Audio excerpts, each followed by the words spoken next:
KBS.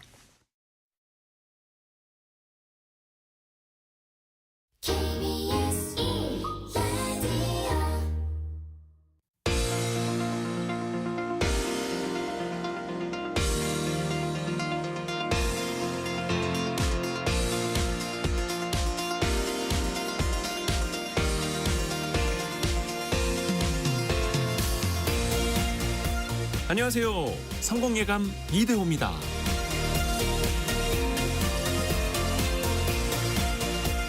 잘하는 것과 좋아하는 것 중에 어떤 걸 먼저 해야 할까요? 잘하는 일과 좋아하는 일 중에 어떤 것을 직업으로 삼아야 할까요? 많은 사람들이 고민하는 내용인데 사실 답은 간단합니다. 내가 남보다 더 잘하는 걸 주업으로 삼아야죠. 더 뛰어난 실력으로 더 좋은 성과를 거두고 그렇게 번 돈으로 내가 좋아하는 일을 그때 하면 됩니다. 잘하는 일은 잘할 수 있지만 좋아하는 일을 잘할 수 있을지는 알 수 없죠. 취미라면 모를까 그걸 생업으로 삼기에는 리스크가 너무 큽니다. 그리고 아무리 좋아하는 것이라고 해도 그게 일이 되면 마냥 즐겁지만은 않을 겁니다. 집안일도 마찬가지인데요. 부부 사이에 요리와 청소 등 집안일을 어떻게 분담할 것인가, 이 역시 정답은 각자가 잘하는 걸 해야 한다라는 겁니다. 부부가 각자 좋아하는 것만 하겠다면 집안은 어지러워질 겁니다. 누군가 요리하는 걸 좋아하지만 누군가는 맛이 없는 음식을 계속 먹어야 할 수 있고요. 청소와 설거지를 좋아하는 사람이 나올 때까지 집안은 더러워져 갈 겁니다. 그보다는 둘 중에 누구라도 조금이라도 더 잘하는 사람에게 맡기는 게 나을 거라는 거죠. 그게 효율이고 그게 경제적인 선택인 겁니다. 성공예감 이대호입니다. 시작합니다.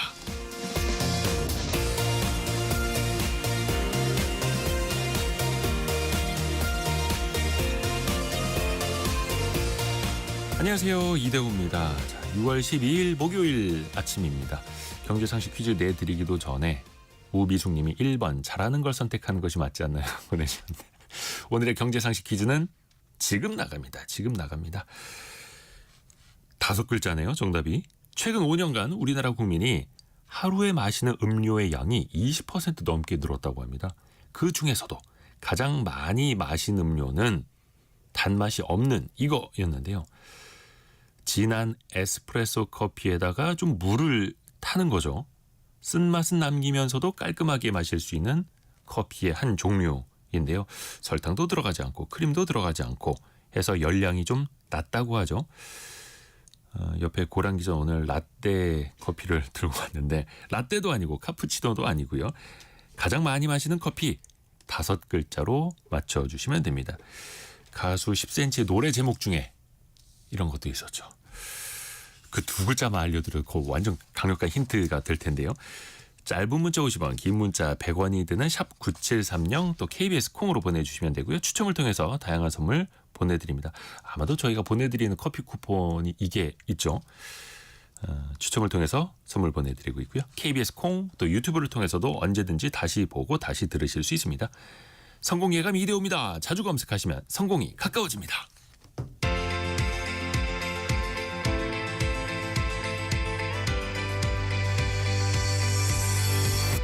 KBS 1라디오 성공예감 이대호입니다. 오늘의 경제 뉴스 알고란의 고란 기자와 함께합니다. 안녕하세요. 네, 안녕하세요. 요즘 우리 증시가 참 좋거든요. 일단은 미국 증시 밤사이에 좀 쉬어갔죠. 조금 약세를 보였습니다. 다우지수는 뭐 1.1이니까 거의 0%죠. 하락했고요. S&P 500 0.27, 나스닥 0.5% 하락했습니다. 그리고 요 증시 마감된 이후에요. 네. 관세 관련돼 가지고 이제 베센트 장관과 트럼프 대통령의 언급이 나왔거든요. 이제 베센트 장관은 야, 우리 이거 연장할 용이 있다.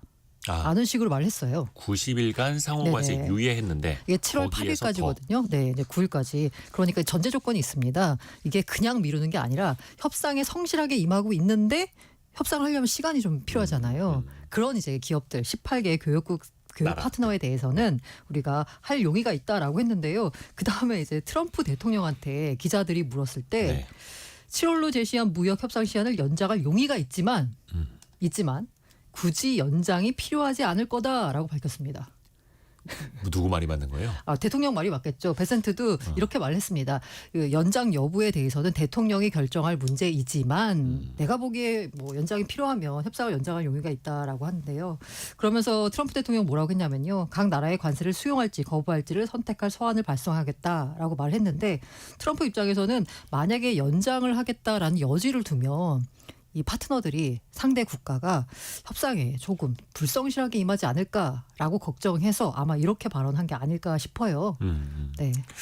그러니까 더 성실하게 협상에 임해라. 네. 그러면 당신네 나라에 조금 더 유해해 줄 수도 있다. 뭐 이런 네. 거네요. 약간 여지를 열어뒀다라고 봅니다. 아예 안 돼라고 예. 말하면 또 시장이 충격을 받을 수 있으니까. 그렇죠. 그리고 잠시만요. 우리 증시 상황은 지금 한 강보합 정도로 출발하고 네네. 있습니다. 코스피는 2,918에서 0.4% 오른 상황, 코스닥은 0.1% 오른 787 가리키고 있고요. 계속해서 랠리가 이어지고 있습니다. 많은 사람들이 주목했던 미국의 소비자 물가 지수가 발표됐어요. 제가 어제 증시가 하락 마감했다라고 하는데요. 네. 사실 CPI 지수 나오면서 상승 출발했는데 결과적으로 하락 마감했습니다. 하락의 이유로 시장이 드는 건요. 중동 갈등이 좀 부각이 됐다. 미국 정부가요. 이라크를 비롯한 8개 국가에서 철수해라. 대서관에 철수해라라고 했거든요. 네. 그게 이제 부각이 되면서 유가가 강세를 보이면서 뉴욕 증시 하락했는데 사실 우리가 걱정했던 소비자 물가지수 CPI가 좋게 나왔습니다. 1년 전보다 2.4% 올랐거든요. 전망치가 2.5였거든요. 네. 전망치 밑돌았습니다.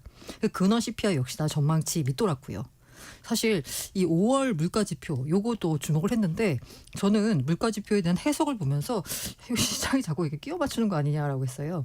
왜냐하면 4월 CPI 좋게 나왔을 때는 아직 관세 여파가 본격적으로 반영이 안 됐다라고 했는데 5월 CPI도 괜찮게 나오니까 아직도 반영이 안 됐다. 역시나 재고 쌓아둔 거 이제 소비하고 있고 그리고 일각에서는 이미 기업들이 요 관세를 좀 흡수하고 있다라는 해석도 하고요. 아직은 소비자 가격을 많이 네네. 올리면서 전가하지는 못하고 있고 그래서 기업들이 감당하고 있다. 진짜는 6월에 봐야 된다라고 하는데 또 한 달 더 뒤로 갔네요. 어쨌든 계속 이렇게 좋게 나오고 있습니다.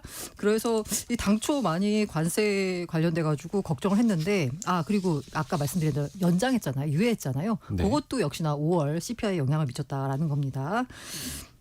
그래서 이제 그 경제학자들은 하반기부터는 아마 물가 상승세 가속화할 거다라고 보고 있습니다. 이 물가가 좋게 나오면서요. CME 페드워치라고 해가지고 연준이 금리를 내릴 것 같아 안 내릴 것 같아라고 예상하는 그 사이트가 있거든요. 네. 거기 보시면 일단 18일 날 열리는 FOMC 여기는 이제 다 동결이었고요.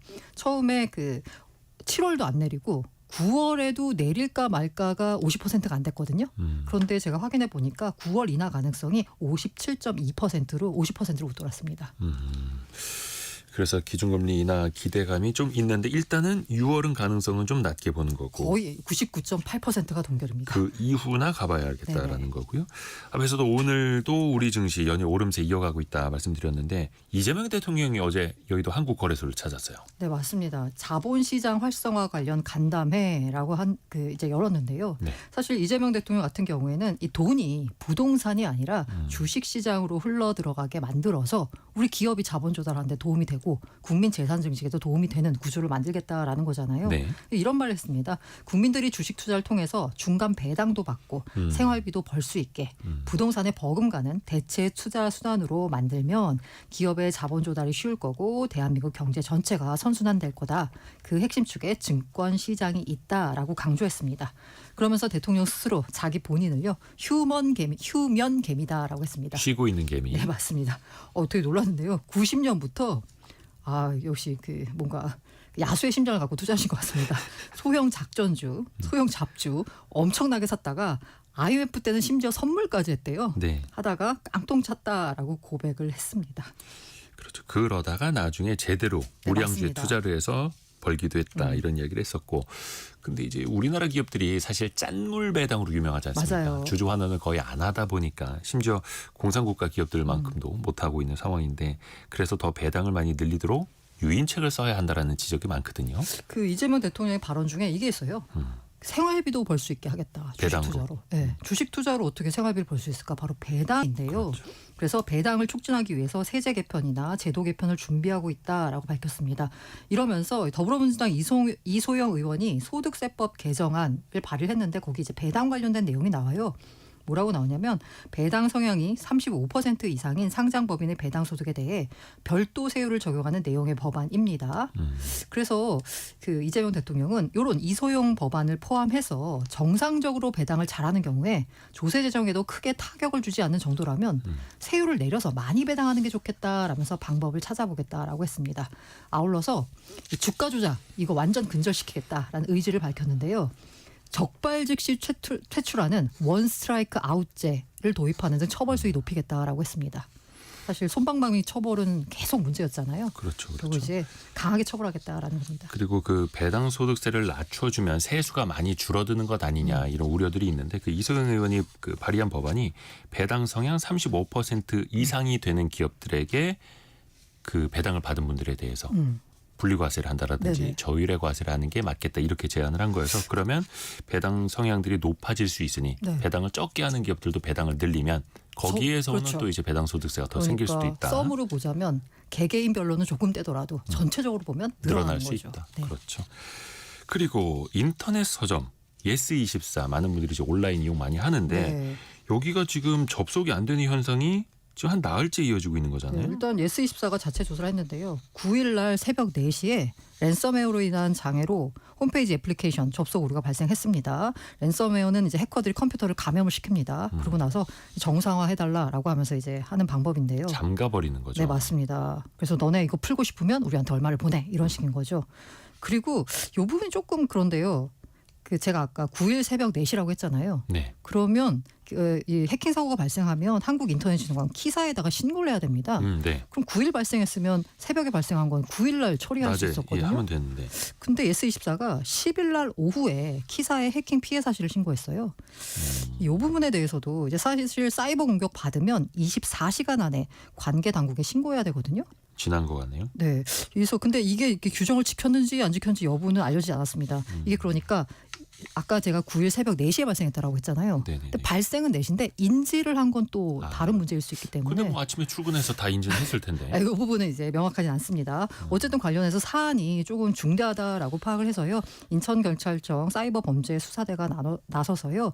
해킹 사건과 관련된 내사를 시작했습니다. 예스24가 24시간 안에 신고를 하지 않았다. 네. 그 최근에 나오는 기사 보니까 한국인터넷진흥원에서 기술 지원을 위해서 방문을 했는데 이 기술 지원을 예스24 측이 거부했다. 이런 보도도 나오고 있어서 이것도 뭔가 조금 더 네. 양측의 확인이 더 필요해 보입니다. 근데 중간에서 중요한 건 소비자들의 피해가 좀 많아지고 있거든요. 이게 도서 검색 및 주문, 티켓 예매, 이북, 전자도서관, 예스24 모든 서비스가 중단된 상태입니다. 이러다 보니까 단순히 홈페이지만 접속이 안 되는 거면 무슨 뭐 피해가 그렇게 클까 싶은데 생각보다 피해 클 거다라는 우려가 나오고 있습니다. 일단 어쨌든 제 출판 유통업계에서는 복구가 일단 끝나야 피해 규모 산정이 가능할 거다라고 전망하는데요. 이 문제가 뭐냐면 이 홈페이지 접속을 못해서 책을 안 사는 거는 뭐 괜찮아요. 그런데 전자책 있잖아요. 네. 앱에 접근이 안 되니까 전자책을 사용하지 못하는 겁니다. 이미 이용료를 내고 보시던 맞습니다. 분들이. 그래서 이게 유료 구독 서비스 요거에 대해서는 아마 보상 수준 결정을 해야 되는데 그렇죠. 여기에도 좀 시간이 걸리지 않을까라고 생각하고 있고요. 그리고 랜섬웨어 발생하면 가장 걱정되는 게 정보 유출이죠. 개인정보. 네, S24의 주장은 현재까지는 개인정보가 유출된 정황은 확인되지 않았다라는 입장을 고수했습니다. 많은 방금 전에 개인정보 유출이 확인되면 개별 연락드리겠다라고 공지를 올렸습니다. 그러게요. 그래서 이건 또 혹시 모르니까 예스24로 쓰시던 아이디 비밀번호가 다른 데랑 비슷한 게 있다면 좀 바꾸시는 게 나을 것 같고요. 또 중요한 거.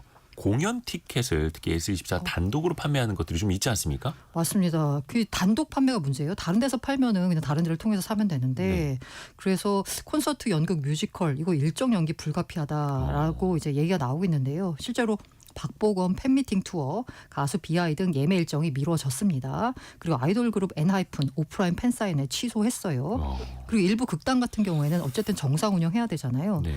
그런데 이게 사실 예스24를 통해서 온라인으로 작업하던 걸 이게 안 되니까 어떻게 해야 되나요? 현장에서 수작업으로 정보 확인해야 됩니다.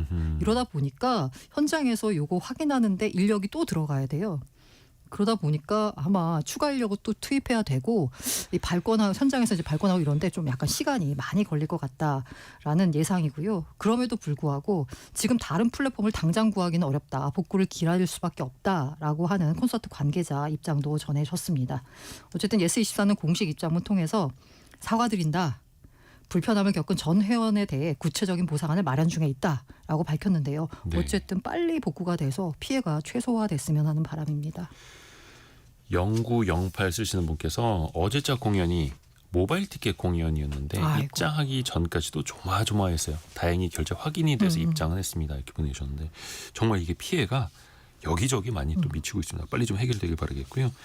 자, 그리고 테무, 이른바 중국의 C커머스라고 하는 이제 중국 업체인데 공정위가 과징을 물고 부과했어요. 네, 이게 표시 광고법 위반했거든요. 3억 5,700만 원입니다. 그리고 시정명령 부과했고요. 이 공정위 설명은 뭐냐면 할인 쿠폰 제공, 닌텐도 스위치 등 저가 프로모션, 크레딧 등 무료 제공 광고에서 거짓과 기만이 있었다라는 겁니다. 저도 이거 좀 경험해 봤는데요. 여기 들어가자마자 뭐 잭팟이 터진다, 뭐 엄청난 뭐 무료로 준다, 몇십만 원 쿠폰 준다 막 그러잖아요. 그래서 막상 이제 결제를 하려고 하면요. 네. 이제 10만 원 이상 결제해야지 그 쿠폰이 이제 활성화가 되는 뭐 그런 식인 거예요. 네. 그리고 공짜 아닌 것도 굉장히 많았고요. 예를 들면 이겁니다. 24년 8월부터 지난해 3월까지인데요. 제한 시간 내에 앱을 설치해야 해. 온라인으로 들어갈 수 있잖아요. 근데 몇 앱을 분 안 남았습니다. 그래야지 쿠폰 제공하는 것처럼 남은 시간을 타이머 형태로 기재했습니다. 네. 원래 마감 임박 이러면 사람 마음이 좀 바빠지잖아요. 네. 근데 실제로는 제한 시간 내에 앱 설치하지 않아도 할인 쿠폰 제공했습니다. 기만. 네. 그리고 유튜브 통해서 선착순 1명에게만 999원 닌텐도 스위치 등 상품 판매하는 프로모션 진행했는데요. 예. 근데 지난해 5월부터 7월까지 이게 한 명인데 여러 명한테 프로모션 상품을 나눠준 것으로 광고를 했습니다. 그 밖에 축하합니다. 잭팟이 터졌어요. 이러면 마음이 좀 약간 좀 서두르게 나한테만 주는 것 되잖아요. 같고. 네. 당첨 가능성 과장하거나 999원에 확정적으로 구매할 수 있는 것처럼 사실과 다르게 광고했습니다. 그래서 공정위가 과징금 3억 5,700만 원을 부과하기로 결정했고요. 이거 소비자가 기만했다는 거죠. 그럼 왜 3억 5,700만 원이냐라고 네. 보자면 이게 매출액을 산정을 한 다음에 거기다 곱하기 하는 거거든요. 근데 매출액을 산정하기가 너무 어려운 거예요. 그러다 보니까 중대한 위반 행위로 판단해서 2억 7,500만 원 기준으로 해가지고 위반 기간이 1년 초과했다. 그래서 거기다 곱하기 30% 가중해가지고 네. 3억 5,700만 원이라는 숫자가 나왔습니다. 태무 측은요. 조사에 성실히 협조했고 결정 존중한다. 앞으로 열심히 하겠다라고 했습니다. 앞으로 테무의 광고가 어떻게 달라지는지도 좀 지켜봐야겠네요. 그리고 대명 소노그룹이 티웨이 항공 인수하기로 했잖아요. 네, 2월에 이제 인수하기로 했었는데요. 이에 대해서 이제 공정위 결합 심사 받아 왔는데 결과적으로 시장 점유율 종합적으로 판단했을 때 뭐 기업 결합 통한 경쟁 제한 요소 없다라고 판단하고 결합 승인했습니다. 공정위의 승인이 났다라는 거고. 네. 그러면은 이제 LCC라고도 하는 네네. 우리나라 저비용 항공사 업계에 좀 지각 변동이 생기는 거죠. 맞습니다. 이게 이제 그 원래 1등이 제주항공이었어요. 네. 그런데 통합 진에어가 출범합니다. 진에어, 에어부산, 에어서울이 합쳐서요. 내년에 출범을 합니다. 이러면 매출 규모가 2조 8천억이고요. 제주항공 1조 9천억입니다. 그러니까 그 LCC 출범 이후에 내내 1등이던 제주항공이 2등이 되고요. 그리고 진에어가 통합 진에어가 내년부터 1등이 되는 겁니다. 합쳐서. 네, 맞습니다. 그럼 이제 제주항공은 2등으로 밀리잖아요. 그래서 여기서 이제 제주항공이 취한 거는 뭐냐면 제주항공 그다음 이제 좀 사고가 있었잖아요. 일단 내실 다지기에 나서겠다라는 거고요. 이 항공기 숫자가 보자면 진에어가 57대, 제주항공이 41대. 그리고 3등으로 바로 아까 말씀드린 티웨이 항공이 티웨이. 올라오는 겁니다. 티웨이가. 네. TA가 무기는 뭐냐면 장거리 도선입니다. TA가 장거리 도선 갖고 있어요. 이거 하고 그다음에 시너지 그룹, 시너지 효과 강화하겠다. 이 대명 소노그룹이 약간 리조트, 호텔 갖고 있잖아요. 요걸 확장해가지고 이제 시너지 강화하겠다라고 해가지고 LCC 업계에 지각 변동이 예고되고 있습니다. 알고란의 고란 기자 함께했습니다. 고맙습니다. 네, 감사합니다.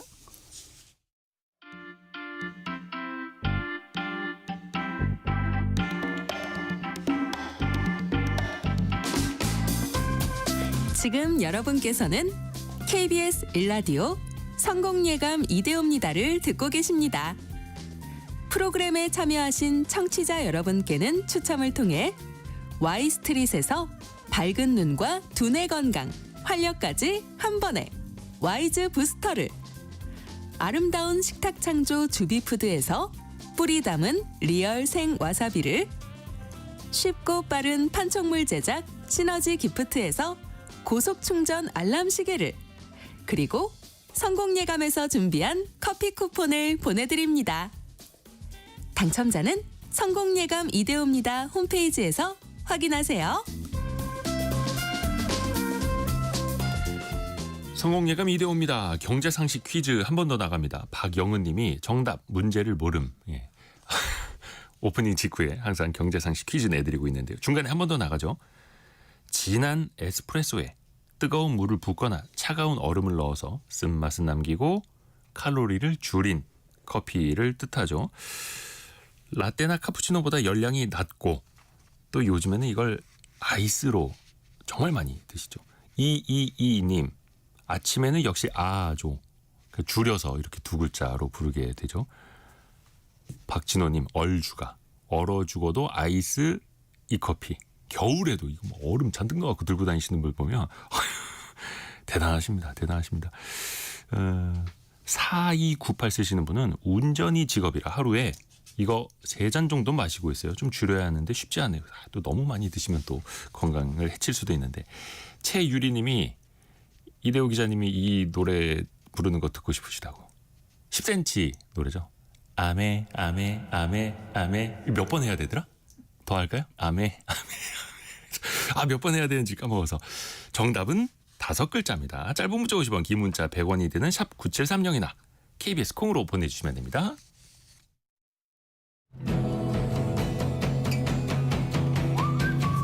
오늘의 움직임에 주목하고 세상의 흐름을 놓치지 않습니다.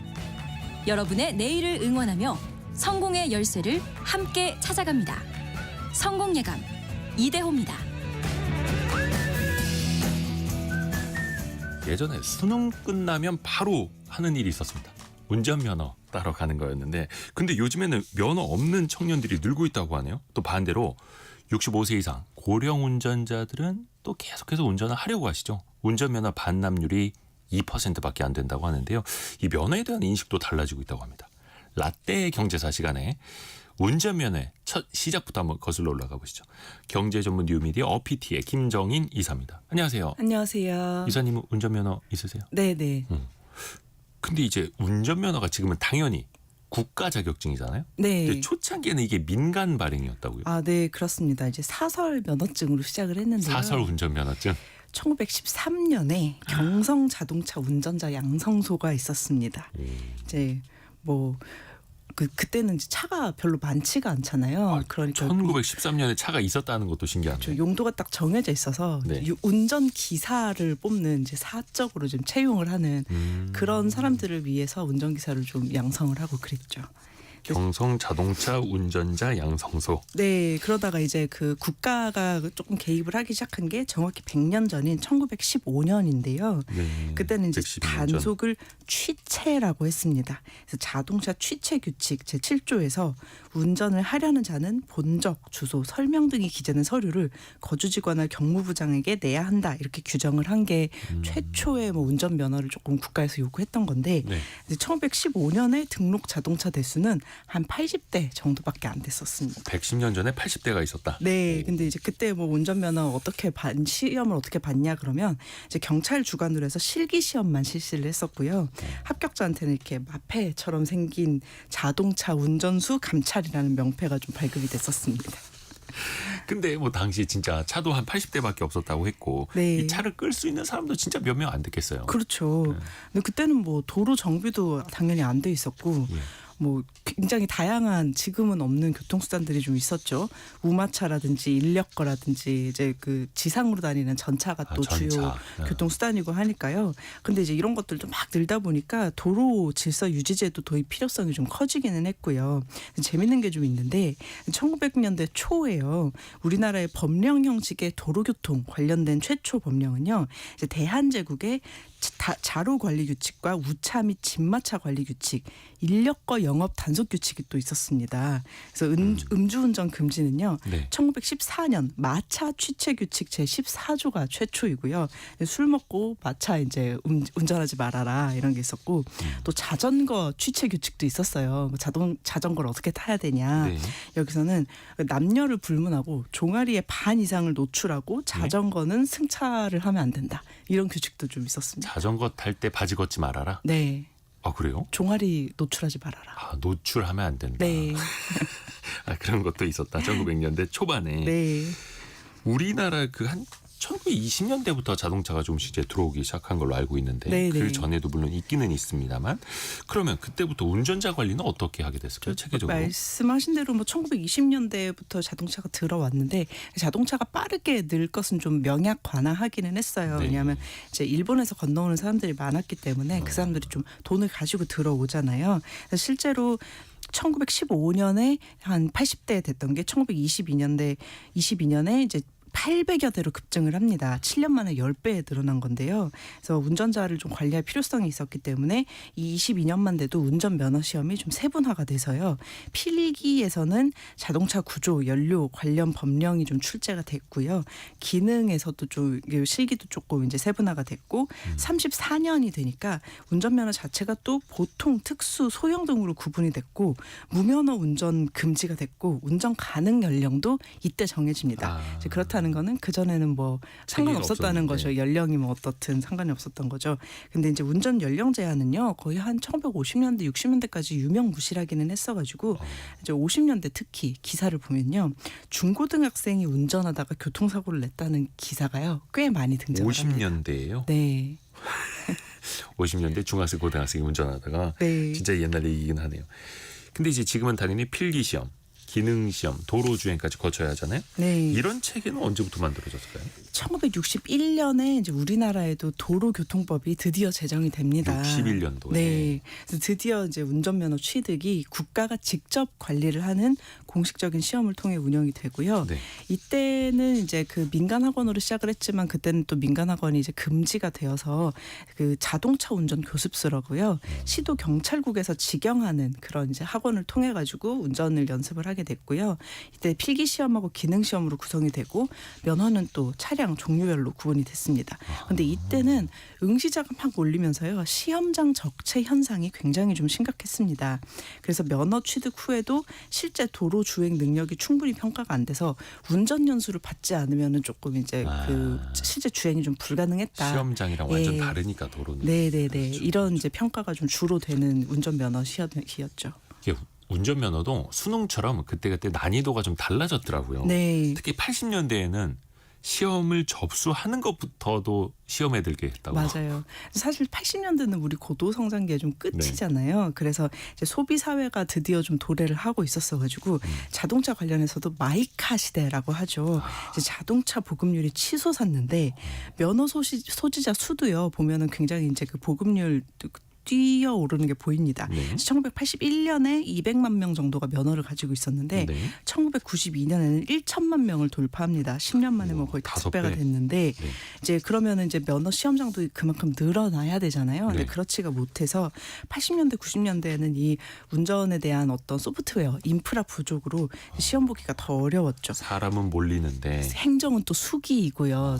그 디지털화가 안 돼 있으니까 그래서 면허 시험이 굉장히 적체돼 있어가지고 원하는 날짜를 골라서 응시할 수도 없었어요. 무조건 이제 맞춰야 되고 또 운전면허도 지금 약간 로스쿨처럼요. 3번 떨어지면 6개월간 응시 불가능하고요. 7번 떨어지면 2년간 운전면허 시험 응시가 좀 불가능했습니다. 너무하긴 했다. 그렇죠. 그래서 평일 밤 10시까지 야간 시험을 진행을 했는데도 이게 야간 시험이. 부족해가지고 그나마 빨리 접수해주는 지역으로 약간 원정 면허를 따라가기도 했었습니다. 합격률은 그럼 얼마나 됐을까요? 10% 정도 됐었고요. 와, 너무 어렵네요. 네, 그래서 면허 시험이 고시는 굉장히 고시. 운전면허 고시. 네, 어렵기도 해가지고 장수생이 되게 흔했고요. 그러니까 언제부터 허용 그 조금 이제 그 면허 합격률이 높아졌냐면 1995년에 민간 학원이 드디어 허용이 됩니다. 그래서 그리고 응시 불가 제한 규제가 사라졌어요. 이때부터 좀 합격률이 높아지기 시작했습니다. 야, 그러니까 90년대 초반까지는 합격률, 운전면허 시험 합격률이 10%. 네. 요 당시에 저희 어머니도 운전면허 시험 계속 떨어졌거든요. 저는 어렸을 때 엄마 계속 놀렸는데 괜히 미안해지네.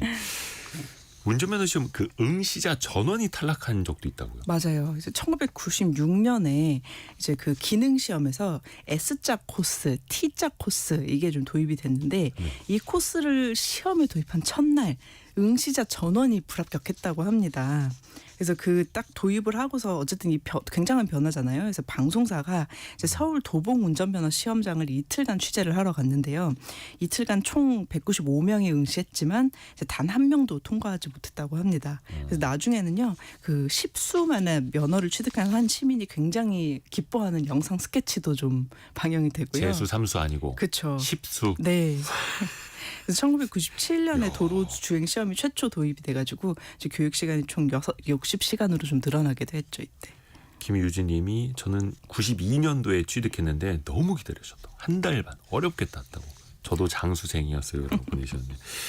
근데 이렇게 운전면허 따는 게 어렵다 보니까 각종 부정행위도 있었을 것 같거든요. 뭐 거의 뭐 조직 폭력까지는 아니지만 그 조직 범죄가 좀 이제 조직적으로. 예, 조직 범죄가 좀 많이 생기기도 했어요. 그래서 1980년대에는 대리 시험이 유행을 했는데 이 대리 시험을 쳐주는 그 알선하는 조직이 따로 있어가지고 1981년에는 600명이나 대리 시험으로 부정 합격시켜준 조직이 좀 적발되기도 했고요.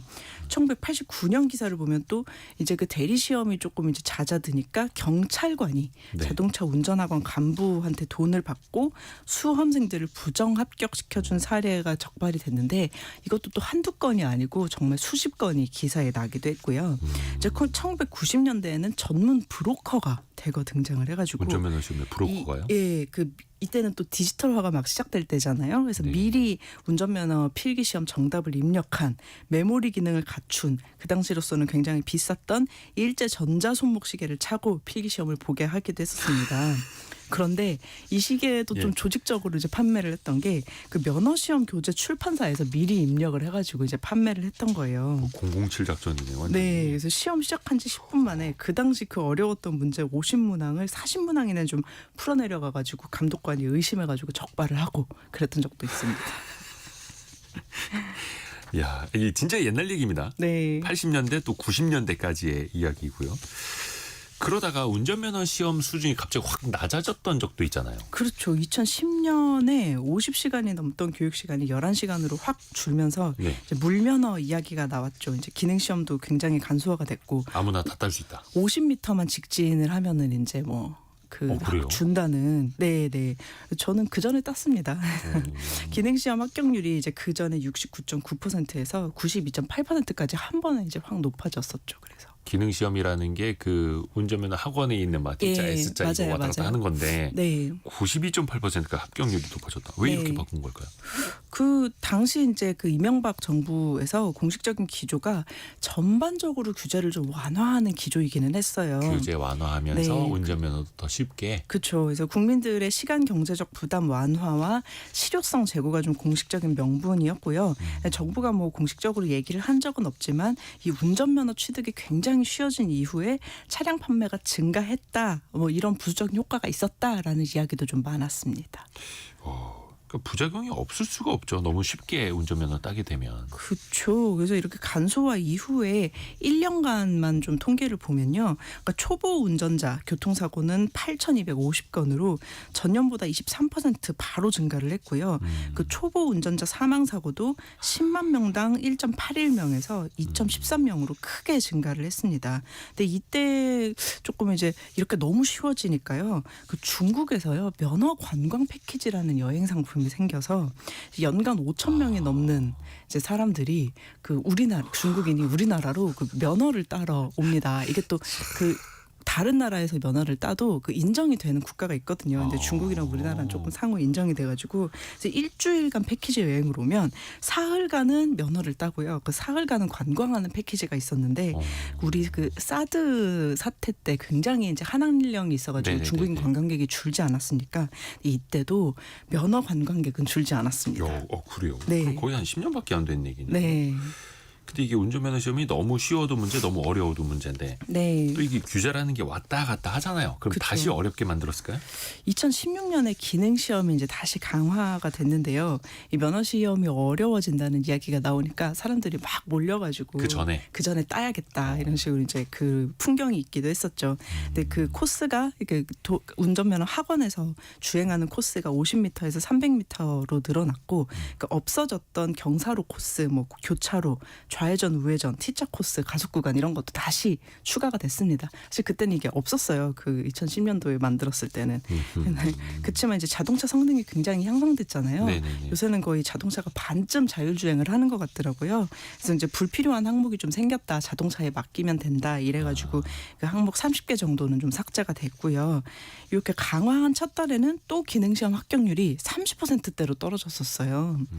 이거는 근데 어려워서라기보다는 바뀐 시험에 바로 적응을 못한 적응하기 탓이었던 것 힘들어서. 같습니다. 이게 참 규제도 그렇고 왔다 갔다 하고 또 그게 우리 삶을 또 많이 바꾸기도 하고. 네, 근데 요즘에 보면은 거의 오토매틱 네네. 운전하기 때문에 요즘 오토매틱의 표현도 안 해요. 네 차 스틱이니 뭐 오토니 이런 것도 물어보지도 않아요. 거의 다 맞아요. 이제 오토이기 때문에. 그래서 매뉴얼로 시험 보시는 분들도 거의 없는 것 같고. 근데 또 하나 중요한 게 요즘에 운전면허 따는 사람 자체가 줄고 있다면서요. 네. 그래서 지난해 신규 면허 취득자가 2020년 대비 10대는 20%나 하락을 했고요. 30대는 또 30%나 하락을 했습니다. 운전 자체를 좀 기피하는 분위기고 그래서 이제 자동차 업계도 차량 판매가 많이 줄어드는 게 아닌가 하는 이제 걱정이 좀 있는데 사실 이제 저 때만 해도 수능 보자마자 운전면허 취득하는 게 유행이었어요. 딱 수능 치자마자 머리를 샛노랗게 염색을 하고 운전면허 딱 등장을 저도 좀 그랬었는데 근데 또 맞아요. 수능 대중교통이 끝나자마자. 네, 그렇죠. 대중교통이 그때에 비해 또 엄청 발전을 하기도 했고 이제 운전면허 취득비가 사실 그 시기에는 좀 부담이기도 하고요. 그리고 이제 그 최근 운전면허 학원 가격 비교나 예약 플랫폼 보면요.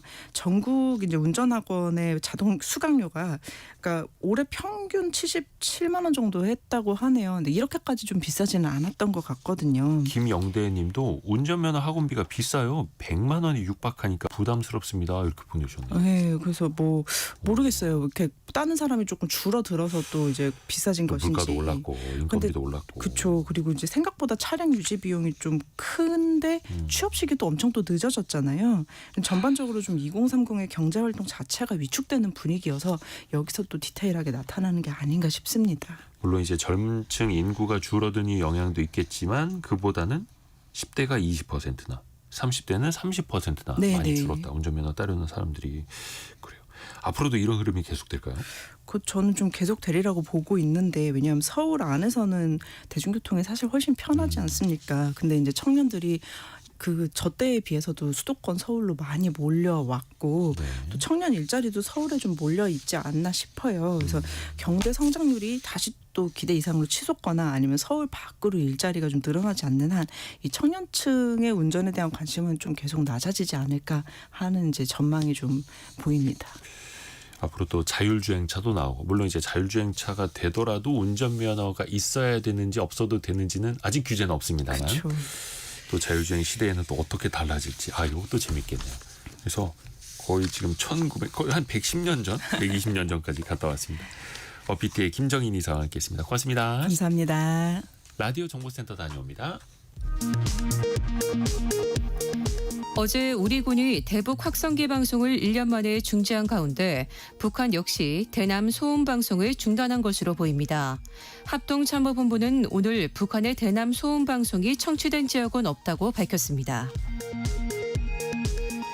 코스피 5000 시대 공약을 내놨던 이재명 대통령이 어제 한국거래소를 찾아 주가 조작 등 불공정 거래는 원스트라이크 아웃제로 엄단하고 부당이득을 환수해 투명한 시장을 만드는 게 우선이라고 강조했습니다.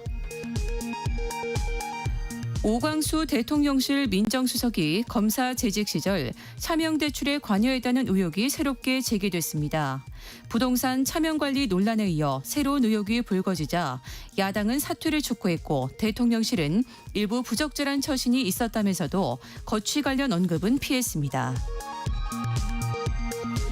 해킹 공격으로 나흘째 접속 장애를 겪고 있는 국내 인터넷 서점 예스24에 대해 정부가 개인정보 유출 조사에 나섰습니다. 예스24는 늦어도 오는 15일까지 모든 서비스를 정상화하겠다고 밝혔습니다. 지금까지 라디오 정보센터 뉴스 정한나였습니다. 3461님 행복한 부자가 되고 싶네요. 이렇게 방금 글 올려주셨는데요. 갑자기 부자가 되는 방법도 있죠. 복권에 당첨. 혹시 여러분은 복권 좀 사시나요? 로또 1등에 당첨될 확률이요. 814만 5천분의 1입니다. 뭐 벼락 맞을 확률보다도 희박하다 막 이런 얘기도 있는데 그런데도 매주 인생 역전의 꿈을 꾸면서 복권을 또 사게 되죠. 지난해에만 6조 원 넘게 팔렸다고 합니다. 일확천금의 꿈을 왜 우리는 놓지 못하는지 또 정말로 복권을 사면 마음이 행복해지는지 심리학 개론 시간에 또 한번 재밌게 들어보시죠. 경남대 심리학과 김태훈 교수와 함께합니다. 안녕하세요. 안녕하세요. 교수님은 복권 좀 어떻게 종종 사시나요? 저 평소에 안 사는데 한 번 사본 적이 있습니다. 한 번 사보셨다고요? 네. 아니 한 번밖에 안 사셨다고요? 어떻게 뭐 꿈을 꾸셨어요? 아니요, 그건 아니고 네. 제가 유학 중에 미국에는 메가밀리언 복권이라는 게 있거든요. 거긴 진짜 크죠. 네, 그게 금액이. 이제 당첨금이 누적이 돼가지고 네. 수천억 원 정도 간 적이 있어요. 와. 그래서 너도 나도 다 산다고 예. 막 무조건 사야 된다. 유학생이 뭐 경제적으로 여유가 있는 것도 아니고 미래도 불확실하니까 저도 거기 혹해서 한번 산 적이 있습니다. 근데 이제 거기에 당첨이 안 되셨으니까 여기 계셨죠. 정말 희박한 거고. 네.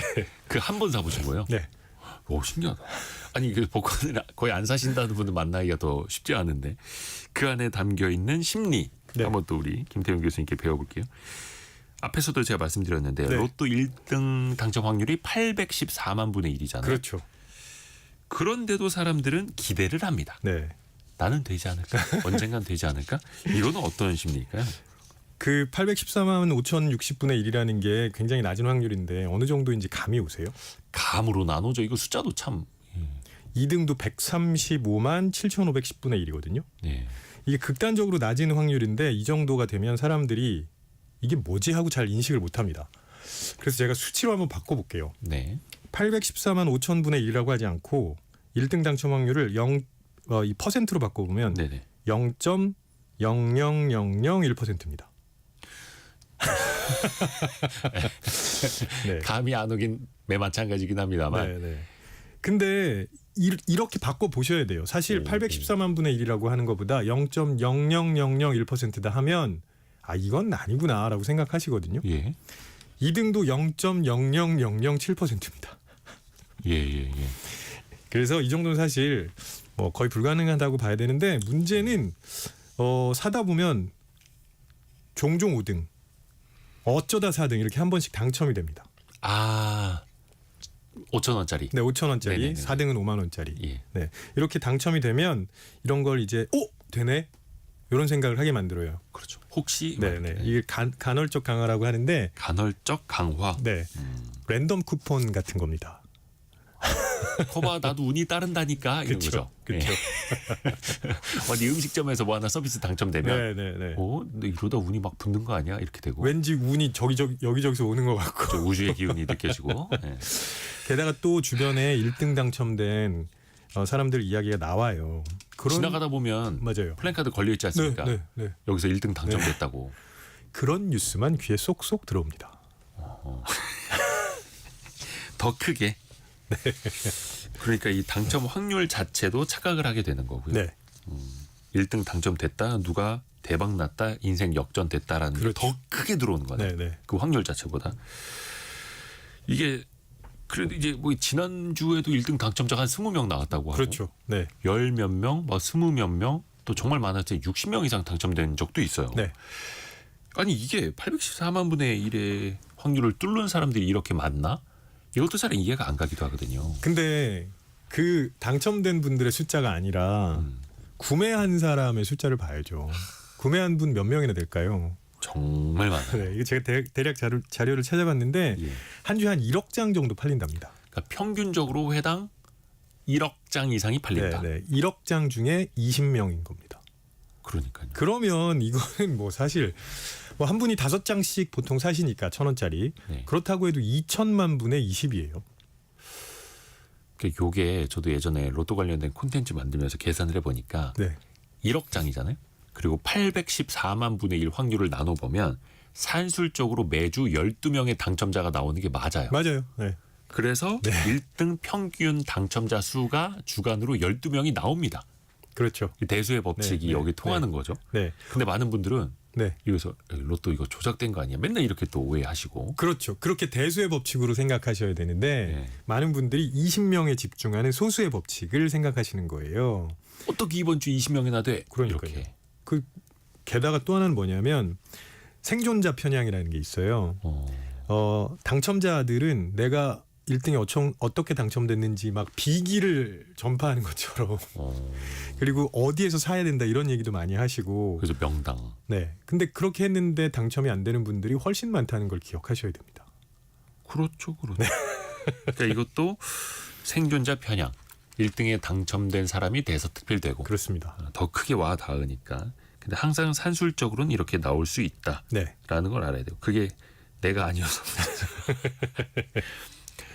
또 하나가 이게 교수님이 이걸 로또를 좀 사보셨어야 이걸 또 네. 여쭤보는데 자동보다는 그래도 수동으로 네네. 굳이 시간 들여서 기입하시는 분들 있잖아요. 그 OMR 네. 카드 같은 거 이렇게 슥슥슥 써서 왠지 자동이면 안 될 것 같고 수동으로 내가 쓰면 더 잘 될 것 같고 이런 기분들 좀 느껴보시지 않나요? 우리 이건 청취자분들 어떤가 모르겠네요. 제가 안 했지만 연구 결과가 있습니다. 오. 본인이 번호를 고르면 당첨 확률이 더 높아진다고 생각해요. 생각을. 네, 그게 통제감의 착각입니다. 내가 무언가를 했을 때는 확률이 더 높다고 착각하는 겁니다. 내가 직접 하면 더 나을 거야. 그럼요. 게다가 거기다 의미를 부여하기도 합니다. 내 생일, 가족들 생일, 아니면 꿈에서 나온 번호. 꿈에서 본 번호. 네, 그런 식으로 의미를 부여하기 때문에 왠지 머릿속에 더 잘 떠오르고 당첨 확률이 높을 것 같은 착각이 생기는 거예요. 기대가 착각이 되는 거예요. 맞아요. 근데 이거는 말 그대로 착각일 뿐 확률과는 전혀 상관없는 거잖아요. 무관합니다. 네, 조사 다 해봤는데. 근데 어찌됐든 간에 인간의 마음은 과학이 아니니까 그럼요. 그런 쪽으로 또 마음이 쏠리고 착각하는 게 또 자연스러운 현상일 맞습니다. 수 있고요. 왜 보건방 가면 네, 번호 분석하시는 분들이 있습니다. 맞아요. 확률 높은. 네, 그래서 어떤 막 그런 업체들도 있어요. 네. 당첨번호 알려준다고. 네, 믿지 마세요. 그거 자기들이 했겠죠. 네, 근데 여기에 또 혹합니다. 그 한두 가지 사례를 뻥튀기 하시는 거예요.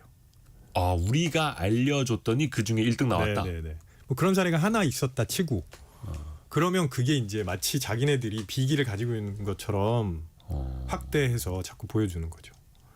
불가능합니다. 그렇죠. 그렇게 해서 번호를 예를 들어서 814만 개 이상의 거를 뿌리면 하나 나올 확률은 생기는 거니까. 그럼요. 814만 번 사셔도 근데 한 번도 당첨이 안 될 수도 있습니다. 확률이니까. 그렇죠. 그보다 더 큰 맞아요. 대수로 가야 하는 건데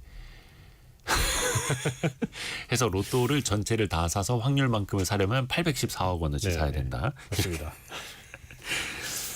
흔히 우리가 또 복권은 사람들이 불황 때 더 많이 사게 된다 막 이런 이야기 하잖아요. 그렇죠. 혹시 이거는 맞는 얘기일까요? 네, 맞습니다. 왜냐하면 불황 때는 뭘 해도 잘 안 되잖아요.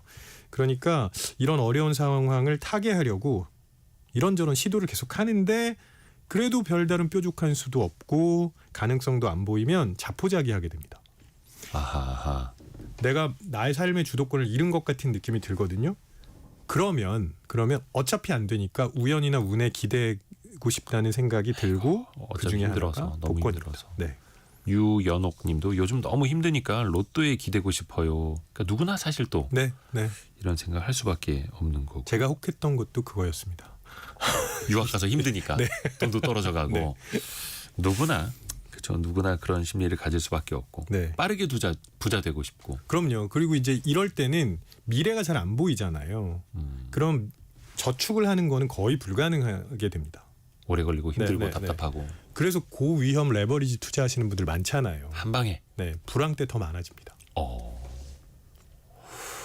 그게 그러면 사람 마음을 더 불황 때 힘들 때 더 막 이상하게 움직이는 거예요. 네, 네. 어차피 안 보이니까 에라 모르겠다. 대박 터트리지 않으면 의미가 없다라고 생각하시는 거죠. 그래요. 이거는 이제 나뿐만 아니라 모든 사람이 또 그렇게 힘들 때는 그렇게 가게 된다라는 그렇습니다. 것도 심리적으로 또 네. 우리가 이해를 하고 있어야 하는 거고요. 일단 당첨은 둘째치고 복권이라는 게 참 신기한 게 사고 나면은 네. 설렙니다. 그럼요. 이게 맞을지 안 맞을지 모르겠는데 내가 찍은 6개 번호 뭔가 될 것 같고 저도 샀을 때 엄청 설렜습니다. 되면 어떡하지? 아, 이번 주 토요일에 되면 일요일 하루 동안 어떻게 참고 월요일날 찾으러 가야 되나 당첨 이런 생각하고 있고 그렇게 상상을 안 하고 사시는 분들이 있을까요? 상상을 다 하게 되죠. 그럼요. 그런 상상을 안 하면 복권 굳이 살 필요 없거든요. 그래서 그런 상상을 하는 건 굉장히 자연스러운 거고요. 뭐 내가 당첨만 돼봐 당장 사표 던져버린다 뭐 이런 생각하시고 좀 꼴도 보기 싫은 팀장님한테 내가 사표를 얼굴에 던져야지 막 이런 네. 생각하고 그건 저는 좋다고 생각합니다. 그런 상상을 하시는 거. 한 주간의 설렘. 그럼요. 네. 한 주간의 설렘을 돈 주고 사는 거죠. 그래서 저는 가급적이면 일요일에 사시라고 권합니다. 일주일 온전히 기다려야 하니까 그렇죠. 네. 금요일에 사는 거는 맞아요. 하루짜리 네. 설렘이고. 아 그래요. 그것도 어차피 똑같은 돈을 낸다면 그것도 네. 괜찮을 것 같습니다.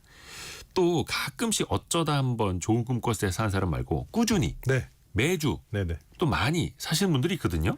맞아요. 어떤 심리일까요? 인간에게 낙관 편향이라는 게 있는데요. 이건 이제 언젠가 될 거야 이렇게 생각하는 거죠. 근데 이런 낙관 편향이 특히 자기중심적 사고를 하는 분들에게 더 강하게 나타납니다. 나는 될 거야. 네, 본인이 특별히 더 운이 좋다고 생각하세요. 나는 럭키가이야. 네. 이게 자기중심 편향이 좀 강한 사람이 로또를 사는 것도 나는 될 거야 이런 생각으로. 근데 또 흥미로운 건 뭐냐면 회피 성향이 강한 분들도 꾸준히 복권을 사세요. 뭐가 잘 마음대로 안 되니까 계속 탈출구를 찾는 겁니다. 탈출구를 찾는 성향으로. 또 반대로 이거 되지도 않을 거. 무관심한 사람들도 있습니다. 네. 어떤 심리일까요? 근데 진짜 무관심한 사람도 있는데요. 또 어떤 분들은 무관심한 척하면서 한 번씩 사십니다. 슬쩍. 네. 겉으로는 그렇게 그렇게 얘기를 하지만 왜 사시냐면은 혹시나 하는 생각도 하고요. 그리고 어차피 안 될 것 같긴 한데라고 생각을 해야 내가 사는 행위가 그 무관심 해보 그게 정당화가 되잖아요. 아하, 정당화시키기 네. 위해서. 시간이 벌써 다 됐는데 네. 마지막으로 짧게 심리학자가 보기에 네. 이번 주 복권 사는 게 맞습니까? 어떨 것 같습니까? 당첨 여부를 떠나서 네, 일요일 날 사시라고 권해드립니다. 내 마음의 건강. 네, 한 주 즐기시면 좋겠습니다. 1,000원 하나로 이제 일주일 동안 설레고 네, 머릿속으로 집도 사고 차도 사고 그 정도. 또 성공 예감 이대호입니다. 청취자 중에서 1등이 또 많이 나왔으면 저도 하는 기원합니다. 저는 그런 바람 가져봅니다. 네. 경남대 심리학과 김태훈 교수였습니다. 고맙습니다. 고맙습니다. 저희가 2부에서는요 돈줄 상담소로 돌아옵니다. 김경필 머니 트레이너와 함께하는 시간이죠. 제2의 인생을 준비하고 있는데 경제활동에 번아웃이 온 분들인데요. 그 사연을 같이 한번 또 들어보시죠.